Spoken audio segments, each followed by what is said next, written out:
Now I'm at the point you wanna be with me. I'm vibing out at a higher frequency, cause everything that I want and I'm gonna be, it's when I wake up, that's when I start to dream. Someone you love is talking down, here is the plan. Let it fall through like a handful of sand. Nothing happens overnight, what you must understand. If you dwell on the bad, then you don't stand a chance. Something you want upset, saying why it ain't mine yet. That's because now you have yet to change your mindset. People don't put their mind to rest while they're so wired. A lot of people go to sleep and wake up tired. Power of positivity and persistence. Say that I can, we'll just sit back and witness. Make an impact when our time is done. Make money, help people, and have lots of fun. Whoa.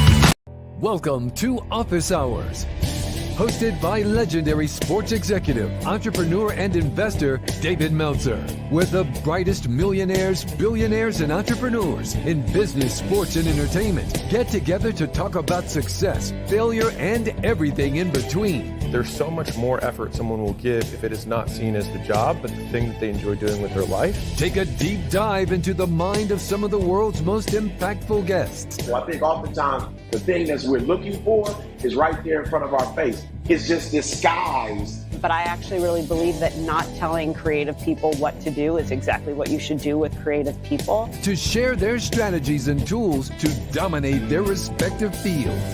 David Meltzer hosts Office Hours.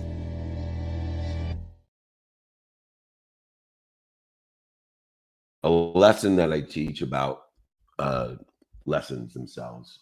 And not every lesson is for you. And how do we recognize what lesson is for us? Is by us resonating with us. And so if you hear something during the week and it resonates with you, write it down, capture it, create a system to access it. It's your intuition telling you, hey, be aware of this lesson. I don't know when it's going to be relevant or mean something to you, but I am telling you that through it's resonating with you, it means something. And so I try to do this every month, share the greatest lessons that we've learned, the greatest takeaways that we've learned. And I was hoping, Colleen, that maybe you could get us started and let us know your greatest takeaway or your greatest lesson for the week. I would love that. Yes, and while we're waiting, everybody would like to share their takeaway. Please raise your hand so I can bring you up stage and have you share as we continue on. So my takeaway this week is there has been a lesson you've taught for a while, and it's living in the world of more than enough. And so two types of people that see living in the world of more than enough and people that see living in the world of not enough. And as a secondary layer, one of the things you said at a meetup this week down in San Diego at the Town and Country was the idea of redistribution. So if you're looking for more than enough, or if you're looking for less than enough, that's exactly what's going to come your way. And so understanding exactly what it is that you want to be looking for every day so that you can clear the path of interference to that, more than enough is going to be your way. I thought that was so powerful. I thought that was a great lesson to remind yourself of. Continue to know that you're living in the world of more than enough, and there is enough for everyone. I thought that was great. I want to speak to that. Yeah, no, it's interesting because what prompted me was my takeaway of the week, which is the future is infinite. If you believe, think, feel, and do as if the universe is infinite, the future is infinite. It has more than enough of everything for everyone. The difficult thing to understand, beyond the faith that there's more than enough in the future for you and everyone else, is that the future distributes itself in a disproportionate manner. I'm going to repeat that. My takeaway is the future, which I believe, think, say, do, and feel is infinite in its nature. It has more than enough of everything for everyone, distributes itself in a disproportionate manner. And what I mean by that is that it distributes more than enough to those who think, say, do, feel, and believe more than enough, and it distributes not enough to those who believe, think, say, do, as if there's not enough. So one simple mind shift by shifting a paradigm from not enough, being a victim, having things happening to you, to a world of more than enough of everything for everyone, can instantaneously provide you that disproportionate distribution that you're looking for. And so many people, whether they have 10,000 things or 0 things, live in a world equal to or less than the world in which they perceive of more than enough or not enough. Don't be a victim. Don't live in the world of why me. Live in the world of try me. Think, say, do, believe, and feel as if there's more than enough, and get your disproportionate distribution of more than enough. So that's funny that both of our takeaways were quite relative and aligned with one another. Thank you so much, Colleen. I also want to remind everyone that in today, as we have exercises, guides, and my books are relative to any of the takeaways, I'm more than happy to send those to you for free. So just email me, david@email.com. I will sign a book, send it to you, pay for shipping. Most of the people in this community have already got it, but if your friend needs one, go ahead, email me, send it to them as well. And we are moving and grooving as well. Colleen, who do you want me and where do you want me to go for our next takeaway? Yeah, that would be great. We have another takeaway here from our fantastic Alex. If Alex, you want to unmute yourself, and while she's doing that, let's just set a reminder here. Share the room. Bring in your community here. This is such a powerful session on Friday mornings. Please hit that share button and add your friends. Alex, we'd love for you to unmute yourself and share your takeaway. Thank you so much. Happy Friday, everyone. My takeaway of the week is actually kind of similar to that. And I'm going to keep it simple. It's if you think you can or you think you can't, you're right. That's an oldie but a goodie. And I think it was Henry Ford that said that, whether you think you can or whether you think you can't, you're right. And what it does is poses the true paradigm shift between I am and this is what I think I am. Which is different from I am, and this is what I want other people to think I am. That may contribute to the interference between you and your potential. But that which exists between you and your potential is your idea of what you are and the perception of what you are, because you will never overachieve your own self-image. We limit ourselves by thinking we can or we can't do something. Now, if we think we can, that doesn't guarantee we can. But what it does guarantee is the delta. What it does guarantee is the instantaneous result of good behavior, of doing your best, learning lessons, and having fun. In its snapshot, you may not be able to do something that you think you can do in its snapshot, but in the infinite realm, eventually you will be able to do it. And the only guarantee that you have that you won't be able to do it is when you think you can't. And so maybe it will take you more than one lifetime in order to dunk basketball, but the delta is what we're really looking for, the progress. And good behavior creates good progress. Bad behavior, like thinking I can't, doing things as if I can't, will absolutely result in bad progress and limit us, because we never will overachieve own image, and we don't want to regulate a snapshot of a circumstance that we may not actually achieve what we thought we could achieve. That does not stop us from achieving it. It is just allowing us to learn more lessons so that we can achieve it. That is a Henry classic, not vehicle, but idea. Thanks so much, Alex. I appreciate you getting up early and giving us your input and your takeaway for the week. All right, Colleen, let's keep the party starting and rolling. Who do you have up next, and what can I do to help? Great. Well, we'll bring Marissa up next. But while we're waiting here, we've got a great takeaway So I just wanted to read this off and get your thoughts on it. Sure. This is an inner treasure grown within me as I trust in faith. Therefore, circumstances cannot touch it. Well, I think that's a great takeaway. Obviously, a little bit more in depth and complex than some of the more forward and simple takeaways. What I hear or see in that statement is the understanding of today and the external circumstances of today and the trajectory of where we want to be.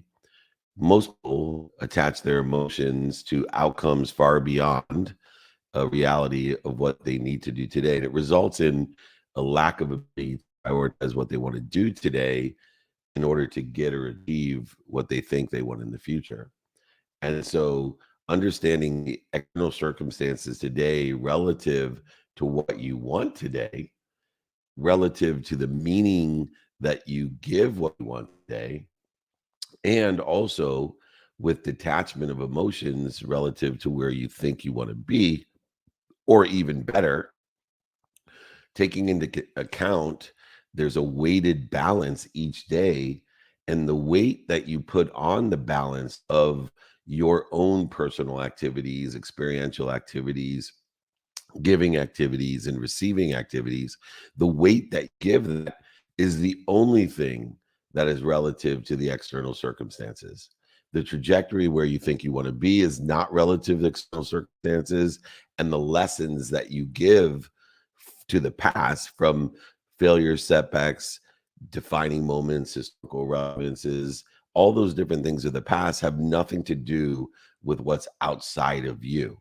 The only thing that you utilize what's outside of you today is to determine the weighted balance of today of the activities in which you feel will put you onto a better path that will aggregate, accelerate, and compound exponentially where you want to be.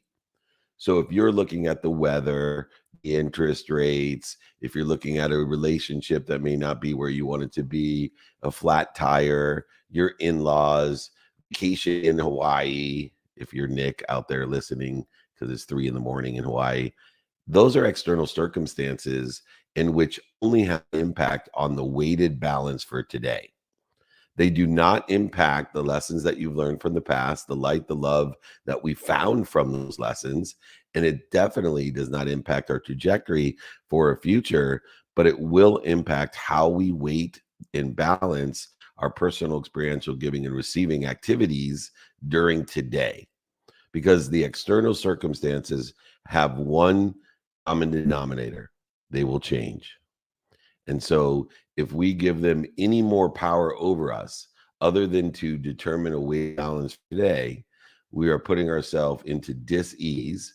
We are relying on something that does not have stable data, and efficiency, effectiveness, and statistical success in our journey will be impacted in a negative manner, or dis-ease, or a interference to what we want or better. So thank you, Colleen, for that in-depth and complex TikToker. Years ago, you weren't hearing those kind of comments on TikTok, but today, with the billions of people that are participating in TikTok, you get everything from aliens to dancing bears to all types of news, real news, fake news, separate news, and hyper complex philosophical takeaways as well, which I now enjoy TikTok for that reason. But I think Marissa's up next, Colleen. Yes, Marissa, would you mind unmuting yourself? Good morning. How are you guys? Good morning. Hello. My quote of the week or takeaway is, "I'm not an imposter. I'm just a beginner." I love that one. I feel like it's really applied to some growth that I felt this week. I love that. I haven't heard that actually. And I love that. I'm not an imposter. I'm just a beginner. Well, imposter lives in a void. And the imposter lives between two places. I am, and this is what I want people to think I am. That house in between those two places is where people define themselves as imposter. So what I hear in that takeaway is you are not living in that void, that you're just a beginner. And that's what I am. I am a beginner who will do their best, learn lessons, and have fun, and not putting any energy of what I think, say, do, believe, or feel on what I want people to think I am, or better than I am, or worse than I am, or from what I am. I think it's fine to say, and you should say it every day, because if you're not beginning something each day, if you're not beginning and learning, doing your best and having fun each day, then you won't receive the disproportionate distribution from the future. You won't receive the lessons, the light, and the love that we're here in order to enjoy, we're here to experience. And so to remind ourselves that we're not an imposter. We don't care what other people think we are. We are a beginner. And each day we are a beginner of that day. Each time we start something new, we're a beginner of that. And it's much better to be in a beginner of I am than an imposter of is what I want people to think I am.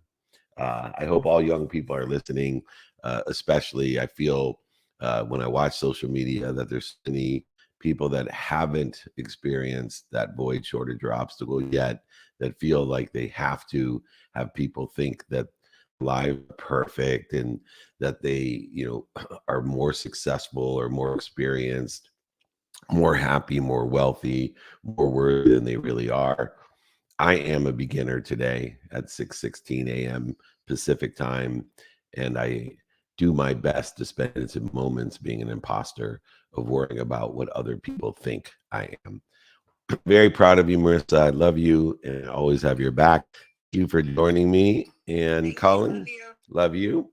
All right, Colleen, where do you want me to go next? Thank you, Marissa. I have a question here. Frank from our group, one of our fantastic group members, he mentions as far as the imposter syndrome. Is it an indicator that your ego is being challenged?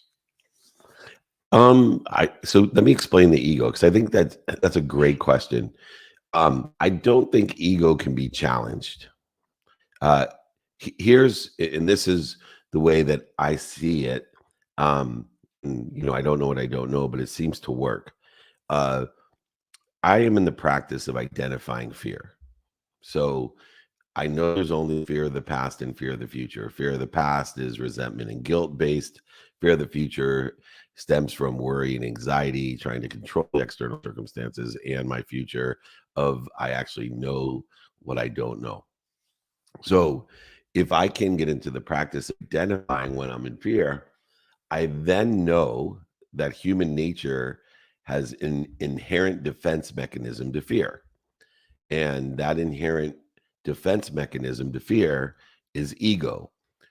I do know that ego edges God out of my life, edges gold out of my life, edges goodness out of my life.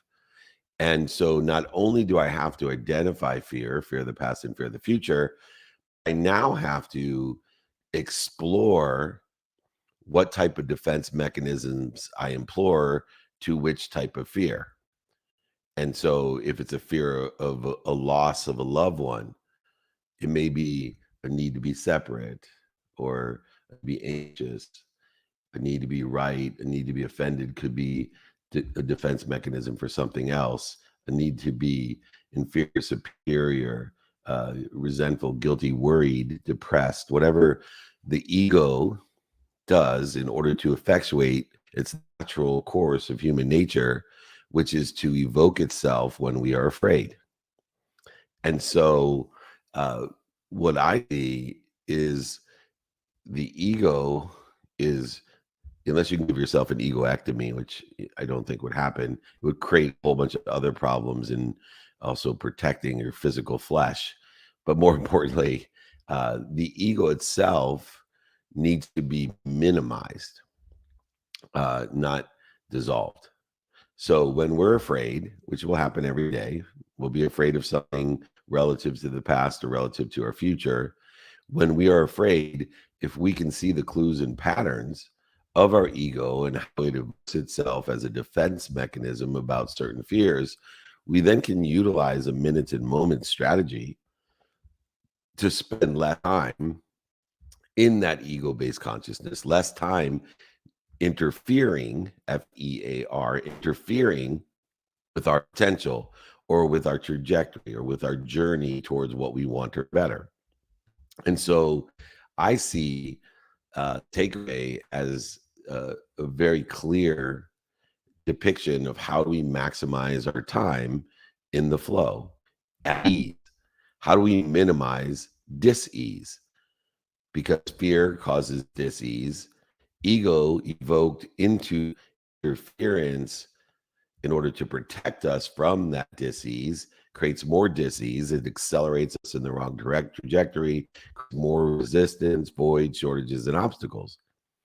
So as we realize that we're part and parcel of an omniscient, powerful, all-knowing source that loves us, protects us, promotes us more than our mom, and lives in the world of more than enough, the infinite world of more than enough, a unified, abundant, infinite source of thought, that we can realize that the disproportionate distribution is ours by identifying fear of the past and fear of the future, practicing identifying which ego-based consciousness that we evoke to that fear, and then use time as a dependent variable to minimize the interference and to maximize the ease and minimize the dis-ease.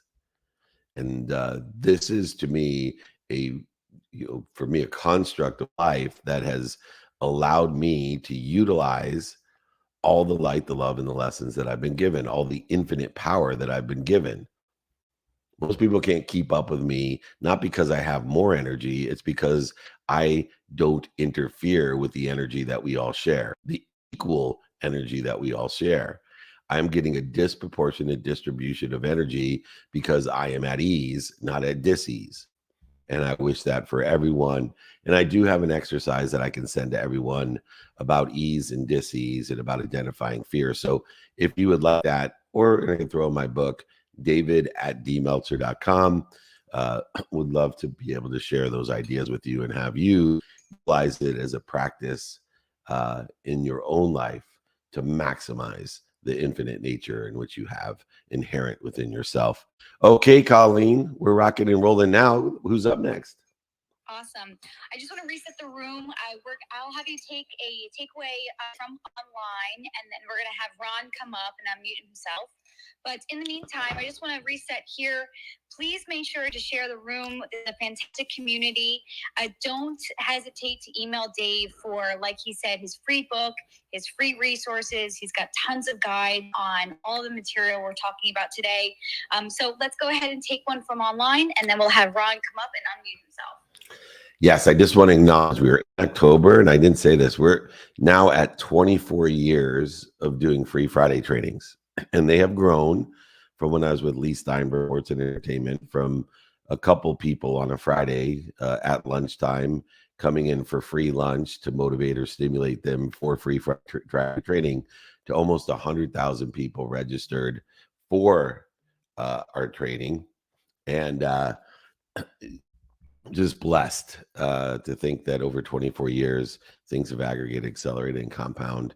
All right, online. So thank you, by the way. Online, Veronica says, my biggest takeaway for this week is knowing, not believing, but knowing that there is someone that takes care of everything for me. My job is to trust. Yeah, this is a foundational principle. And people confuse it because they try to separate us by religion, philosophy, theory, or spirituality. I challenge everyone almost every week because I use this takeaway as, for me, a best option of faith. This takeaway is exemplary of gratitude of the future, of recognizing more than enough of everything for everyone.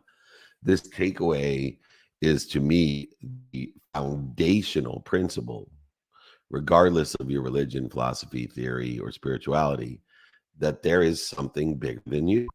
There's an omniscient, all-powerful, all-knowing source. Define it as you wish, according to your religion, according to your philosophy, according to theory and spirituality. Define it as you wish. But I'm challenging everyone. For me, I just take the best option of what to believe in, have faith in. Because with that faith that there's an omniscient, all-powerful, all-knowing source that protects, promotes me, and loves me more than my mom, I now can decipher the radical humility that I don't know, but I need to do my best, learn lessons, and have reached the trajectory of where I want to be or better, learning lessons from the past, losses, failures, shortages, voids, obstacles, successes, defining moments, historical relevances. It doesn't matter. But this takeaway says that someone takes care of everything for me. And your only focus is to trust that, to have faith that you're protected and promoted, and that you just don't have the capability to understand things like how not getting the business deal, how losing your job, how losing all your money, how losing a relationship, how, atrocities and tragedies, natural and unnatural, occur, losses occur. Your job is not to take care of that. Your job is to trust that it's already taken care of.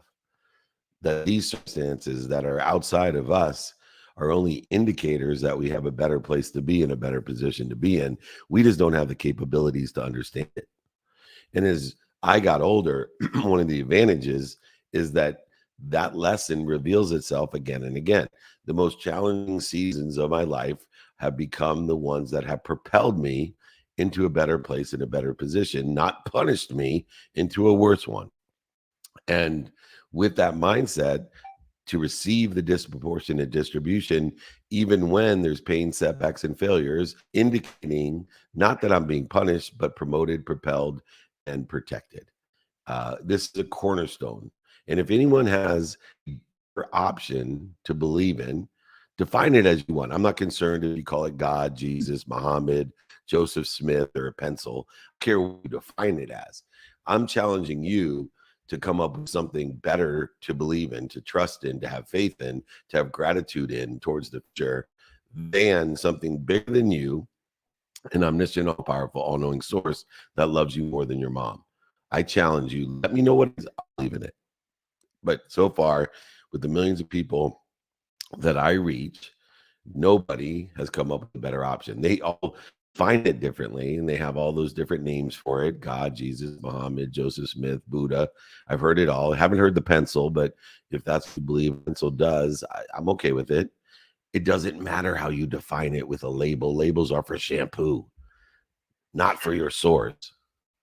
You can label it however you want, but tell me something better to believe in, because that's the cornerstone to the propulsion, to the protection, to the promotion that all of us are already inherited for our disproportionate distribution in the infinite, abundant, all-knowing, all-powerful.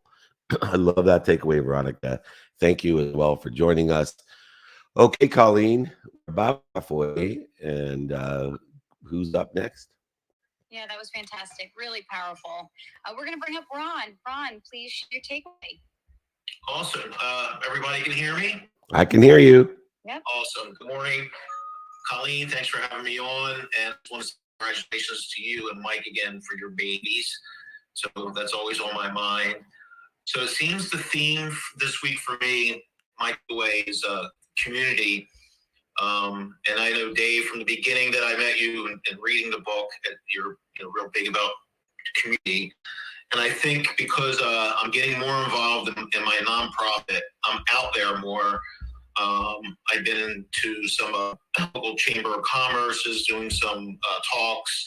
I actually got invited to speak with a lady who's running for mayor in New Jersey. So they're interested in what I'm doing, and I'm interested how I can be, help them. And just being out there more in the community, I'm not shocked, but I'm just still amazed. My thing is food or feed people. The amount of people that are still in need, that, I was in my bubble with my business side of it, just going day to day. and now being out there in the community, just realizing it's like an endless thing of a way that we need of service to all these different entities, churches and pantries and things like that. I had lunch with a power partner, I guess you want to call it, that I met 3 years ago, and I stopped going after COVID. I stopped going to networking events just because of the business. I was busy, which I know I shouldn't be using that word, but that was my excuse. And she said to me yesterday, we had lunch, that I'm seeing you out there more in the community, and I have a lot of people I want to introduce you to. And I was just shocked. I'm looking at an email on my other screen right now. She just keeps emailing me introductions to people that she thinks that I could be of assistance to, and vice versa. So Dave, your thing on community, it's just amazing how these teachings just keep popping up. And I shared with you this morning, I did my meditation, I walked, and I saw that piece of trash sitting by a trash can, like they missed it. And, I picked it up and threw it in, pick up some trash, whatever, But I had a weird feeling this morning when I did it, I guess just because of the way this week was. It was like almost the universe, the earth was like saying, hey, thanks for doing that, for putting that piece of trash in the trash can for, our little community here where I live at Jersey. So that's my takeaway is be part of your community and do what you can to be kind to people. What a great takeaway. We always say, be kind to your future self, do good deeds. Imagine if everyone on earth, simply when they saw trash, Ron, picked it up and put it in an appropriate place. Imagine what impact it would have on the earth. If everyone on earth did a simple good deed, that when they saw trash that was not in an appropriate place, like next to the trash can, actually leaned over a second and picked it up and put it in the trash can or in its appropriate place. Imagine 7.6 billion people every single day doing that. Imagine the impact it would have on the earth. Imagine how much less plastic would go in the ocean, how much less plastic would go into our own distribution systems. But it happens with community. When I started my mission of teaching people to make a lot of money, help a lot of people, and have a lot of fun, the mission was based off of empowering people to empower people to empower people. It was out in the community, like this training now, these Friday trainings, a community of almost 100,000 people that are here to help each other and know people that can help each other. I have a Monday group. Ron, you belong to it. A Monday group. Yeah, I try my best to do what we're doing here today, to give more specifics and then generalities on how I can be of service or value, or who I know that can help be of service or value. And this community that we built on Fridays and on Mondays and on office hours and on TV shows and the podcast and the thousands and thousands and thousands of interviews that we've done are a community of people that want to help each other, know people that can help each other. Unintentionally, but with faith, you are experiencing what I do, which is a disproportionate distribution of what I want or better. There's a ton of people that buy from me and sell for me, not just items or solutions and services, but ideas of how to make money, how to help people, how to have fun. And why are those three things critical to me? Because I've met millions of people in my life. And I've never met anyone who makes a lot of money, helps a lot of people, and has a little fun each day that is not happy, that is not at ease, that hasn't dissipated and dissolved most of the dis-ease from their life, that are allowing the light, the love, and the lessons to flow through them and liberating others with the same light, love, and sense. And that's what you're doing and experiencing when you're receiving all of these emails of people who are buying from you and selling for you, feeding people, feeding seniors that are incapable of feeding themselves, delivering meals to those that need them most each day. The essentials, right? There's 4 essentials determinative upon the dependent variable of time, right? Air is the number 1 essentials. We should all be giving our attention and intention on making sure we have clean air and that we breathe appropriately, because it is required, a necessity. and we require it within minutes. If you don't get it, you die. Next is water. If you don't get it within a certain amount of time, more than air, more time than air, but you die. Then it's food. If you don't get it, it takes longer than air and water, you will die. And then finally, sleep. Eventually, if you don't get it, you will die. And so you are wondering where I prioritize my efforts and why I highly suggest supporting communities like ours with Ron to feed people, to give them food and water. If you're not a breast specialist like Wim Hof, I get it.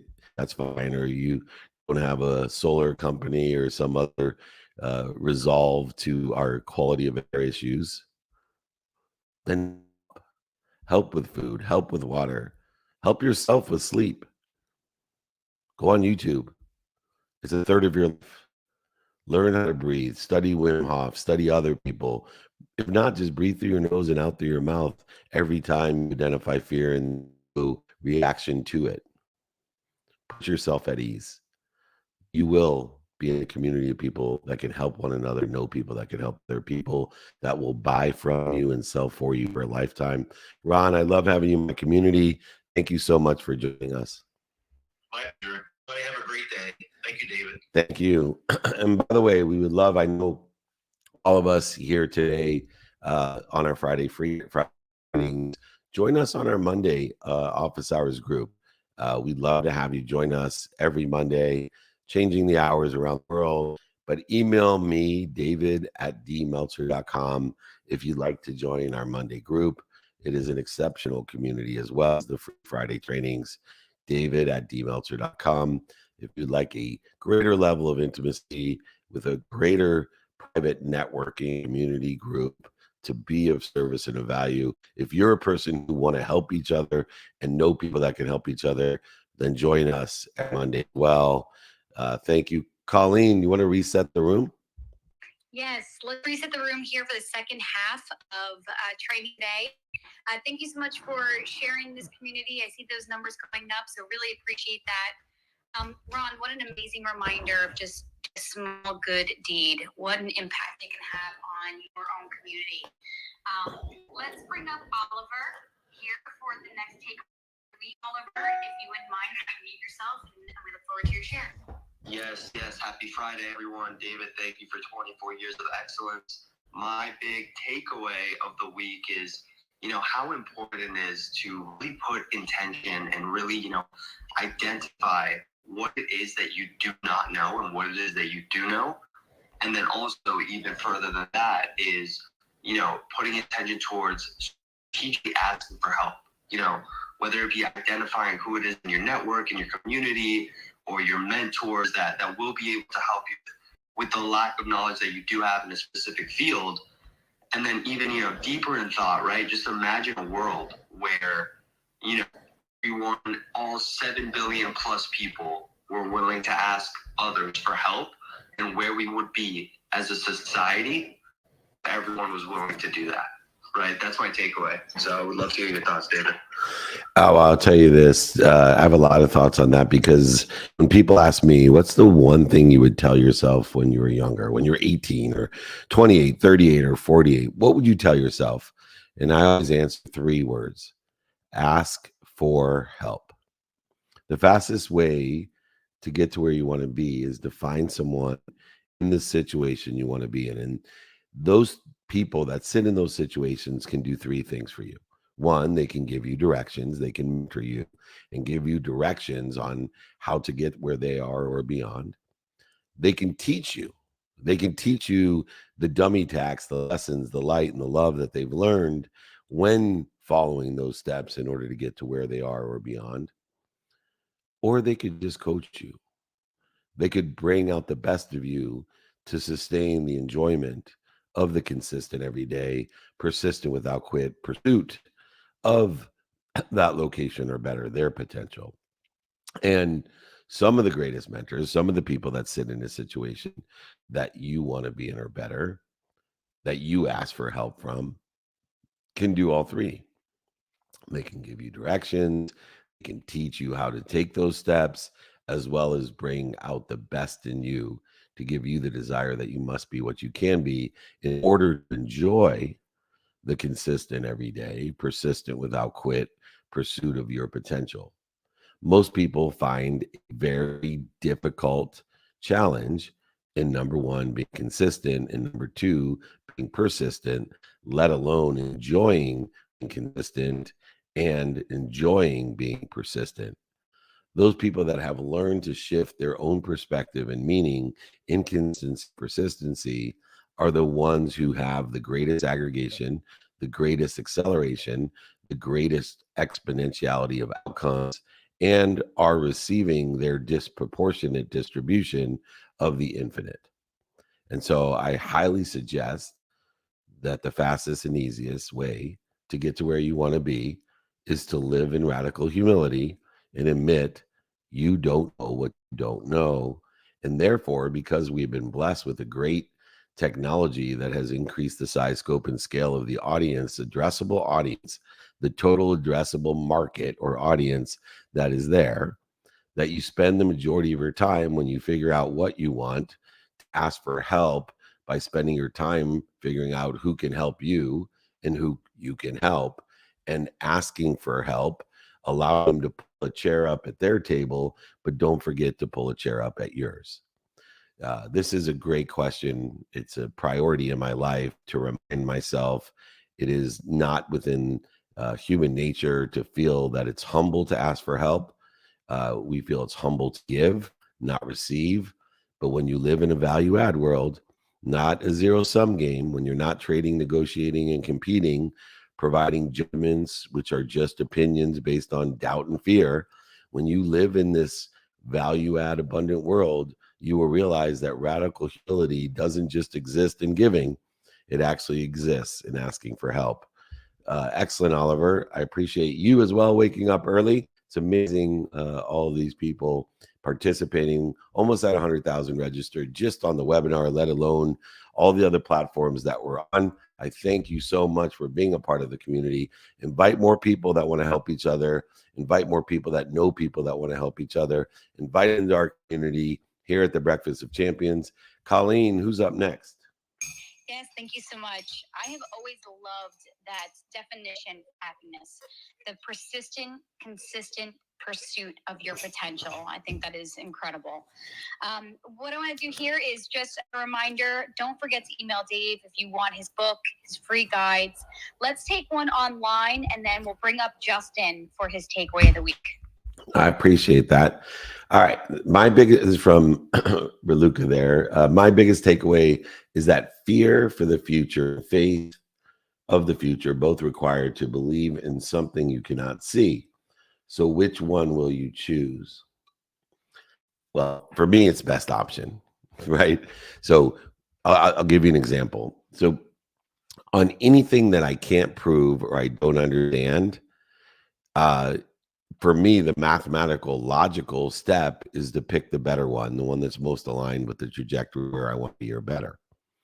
And so there's so many different questions out there that require faith or lack of understanding, you know, like, do you believe in one lifetime or multiple lifetimes?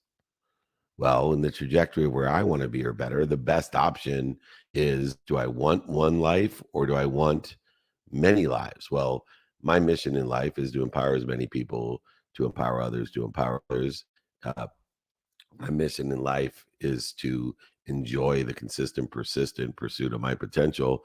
Therefore, it would be a lot easier if I had more than one try. So the best option is to not follow fear that only one life and this is it. So I just utilize the best option of faith and believe that I'm being protected and promoted into a trajectory of where I want to be or better. Therefore, I choose to believe without any proof, without any knowledge, that there's more than one life. But notate that I don't know what I don't know, and I don't project my faith to other people. I allow them to utilize their own decision making of what they want. Do they want to distribute disproportionate distribution of the infinite, or do they want to not believe that there's an infinite, not believe that there's more than enough? It is their choice, not mine. I believe that I get a disproportionate distribution of the infinite, believing what I believe in the world of more than enough of everything for everyone, by being kind to my future self, by doing good deeds, by picking up the trash and putting it into an appropriate place, and encouraging others to do the same, but putting no judgment on them at all. I believe that picking up trash, if all of us did it and put it in its appropriate place, would have a huge impact, a positive impact. If you don't believe that, I get it. And I'm not telling you that you're a good or a bad person for doing that. I just am sharing my belief that doing that will have a positive impact on the world. And I think a lot of people create resistance, shortages, voids, and obstacles out of their radical humility, out of doing good deeds, by creating separation, inferiority, or superiority in something that they don't know, against or with people who believe in a future of fear or the future of faith. It's your choice.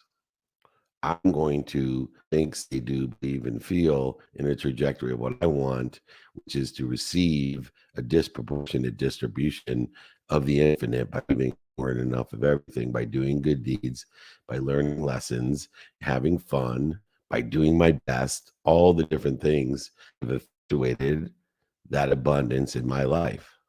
And I want to share it with others so that they can test what I believe. Notice what I said, test what I believe.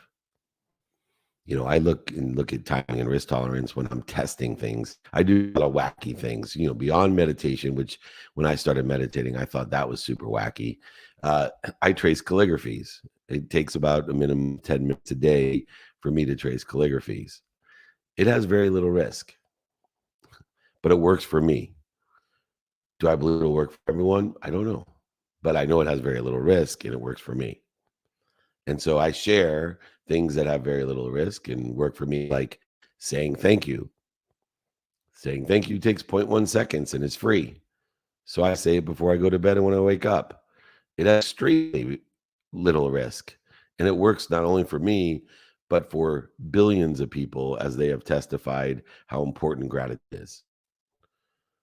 So I think we put our attention and intention on the resistance and the separation and the judgments and conditions, instead of on the opportunities, options, touches of favor, and choices, by allowing the open minds and the open hearts and the open hands to align these different philosophies, strategies, spiritualities, religions, all these beliefs, align those what's best for you and your timing and risk tolerance.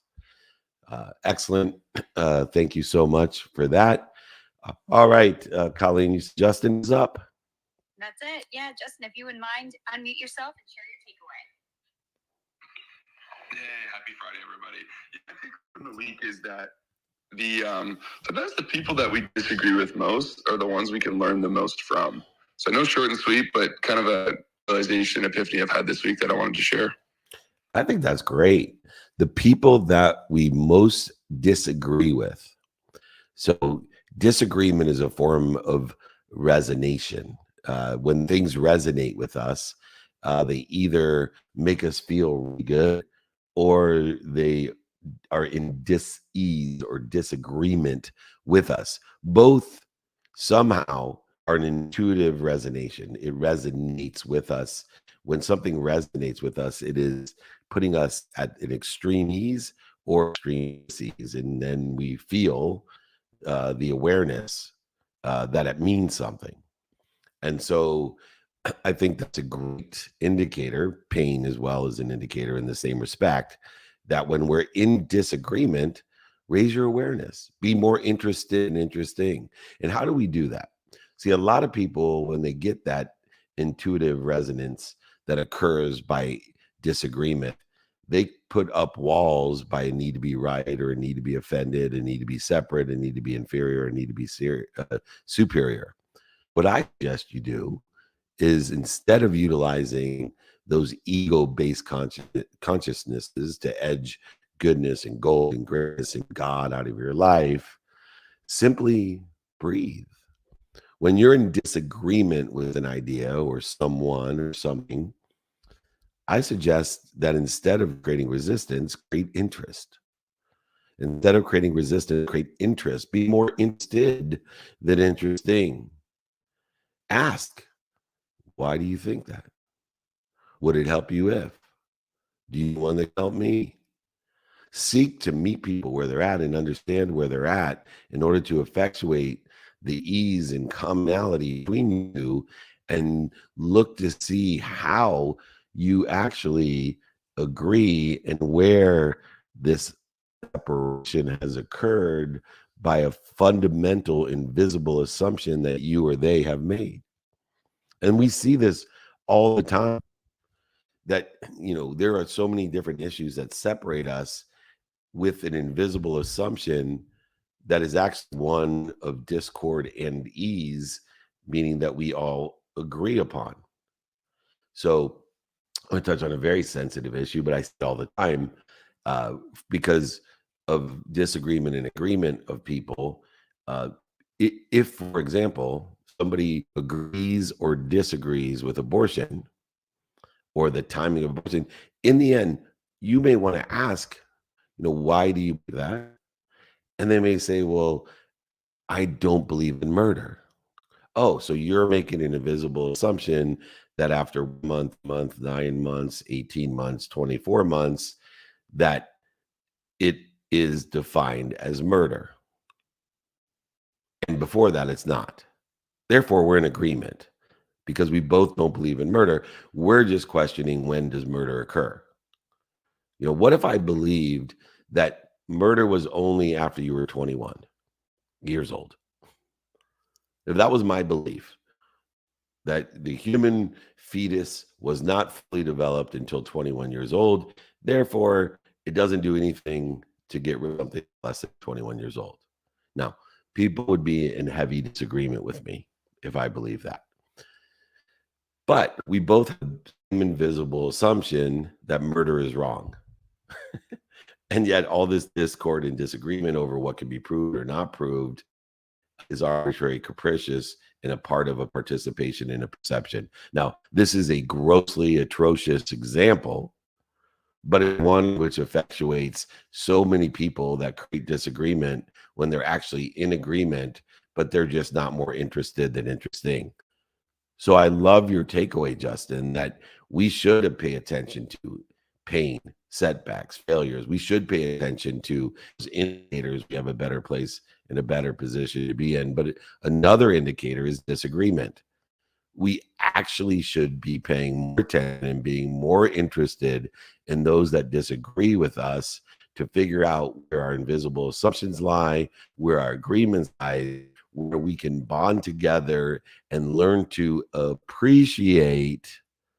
That means that to add value, appreciate our differences, not create more dis-ease, but more ease through understanding, not forcing someone to change or being offended or need to be right or any other ego-based consciousness that we project onto others. We are part and parcel of a unified infinite system of thought. Why interfere with it? Seek out an appreciation not only of how we're similar, but how we're different as well. Add value to how we are the same and how we are different. And this will dissolve and dissipate the interference between us and create more ease, more love, more light, and more lessons that we can learn from each other. That's why I finish up almost every interview and content, from TV shows, movies, free trainings, group, all the shit that I do, with be more interested. Interesting. That's why I want you all to join our communities that we participate in, to share in the appreciation of how we can help each other and know people could help each other, the appreciation of how we're the same and how we are different. Thank you, Justin. What a great insight that was. Colleen, we have about 5 more minutes. Do we have time for someone else? Absolutely. Yes. I'd love to bring up Gigi here to share takeaway. Awesome. Thank you, Gigi. Hello, good morning, and I appreciate Colleen for moderating the room.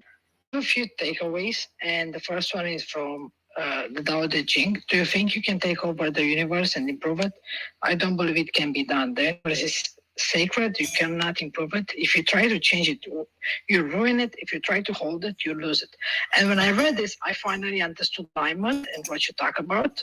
The second one is power of consistency, because you say things 6 months ago that wouldn't. I didn't understand it. The more I in, the more I understood.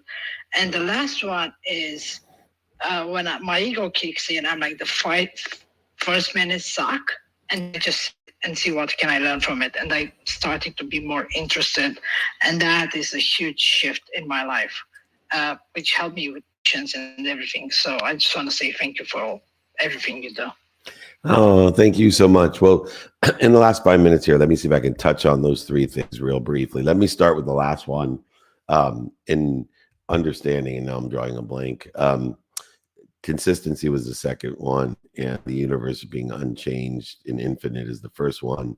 The third one, Colleen, help me out. Do you remember what the third one was? Over Gigi, can you help me out? Gigi, yeah, if you wouldn't mind repeating. Yeah, the third one is like the first 5 minutes suck. Oh, yeah. Building patience. Yeah, because I think that's a really important one, because I use time as an independent variable and a dependent variable of all matter, subjective and objective. And so one of the distinctions that people have in order to be consistent and in order to live in an infinite, abundant world, so that you don't try to change everything for everyone, that you just try to learn and find light and love in it, is that a lot of times we create the most resistance to consistency and persistency. And those are the actions and the activities that creates the aggregation, acceleration, and the compounding exponentially of the outcomes that we want. And so I call it a first 5 minute strategy. I have non-negotiables. Some of them are of an hour a day, some 30 minutes, some 2 minutes, some 1 minute. But for example, I would take either nutrition or working out as two of the activities that everyone believes are good for us. Exercise, fitness is for us, as well as eating well is good for us. But for some reason, even though we all know that fitness and eating well are good for us, that we create resistance. We need to be motivated. And fear does motivate us. It gets us up. It gets us back up. It gets us started. It gets us back started. And so to counteract the resistance for especially those two, I give it a non-negotiable. So every day I spend, and I use time as my dependent variable, I spend a minimum of an hour a day on my health, a minimum of an hour a day on my health.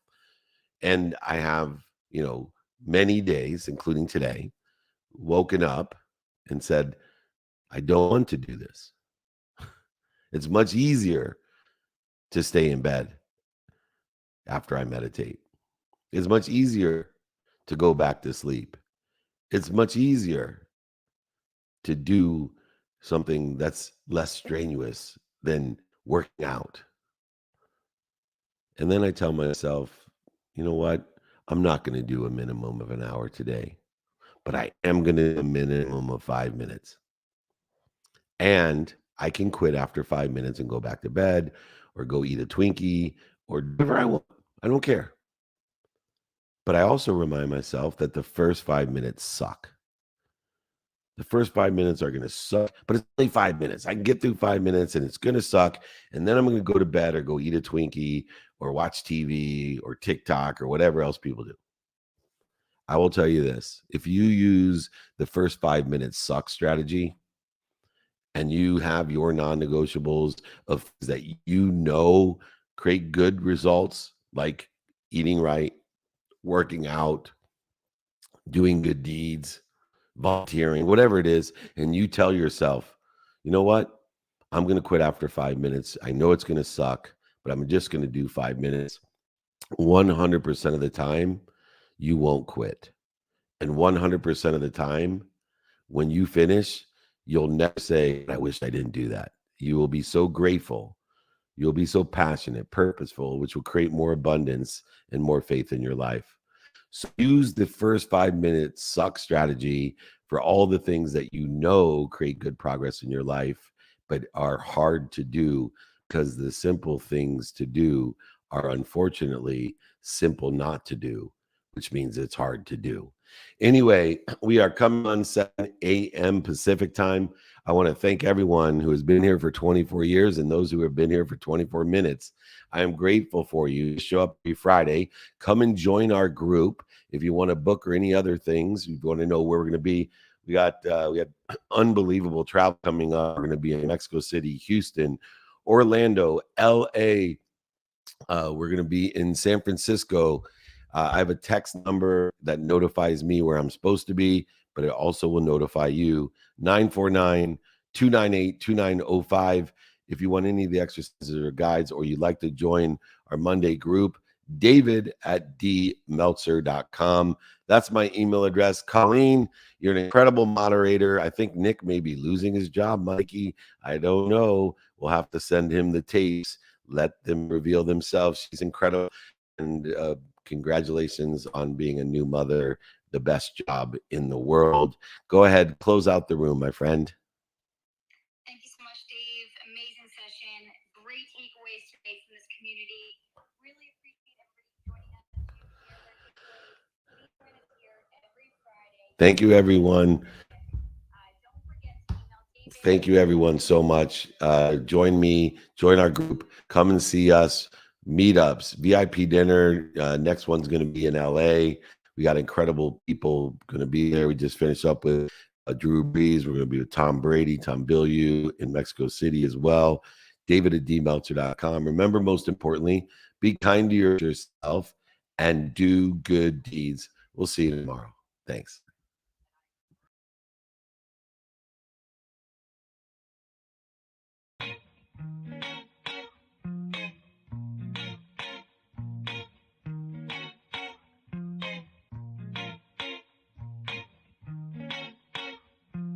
Now I'm at the point you want to be with me. I'm vibing out at a higher frequency, cause everything that I want and I'm gonna be, it's when I wake up, that's when I start to dream. Someone you love is talking down, here is the plan. Let it fall through like a handful of sand. Nothing happens overnight, what you must understand. If you dwell on the bad, then you don't stand a chance. Something you want upset, saying why it ain't mine yet. That's because now you have yet to change your mindset. People don't put their mind to rest while they're so wired. A lot of people go to sleep and wake up tired. Power of positivity and persistence. Say that I can, we'll just sit back and witness. Make an impact when our time is done. Make money, help people, and have lots of fun. Whoa.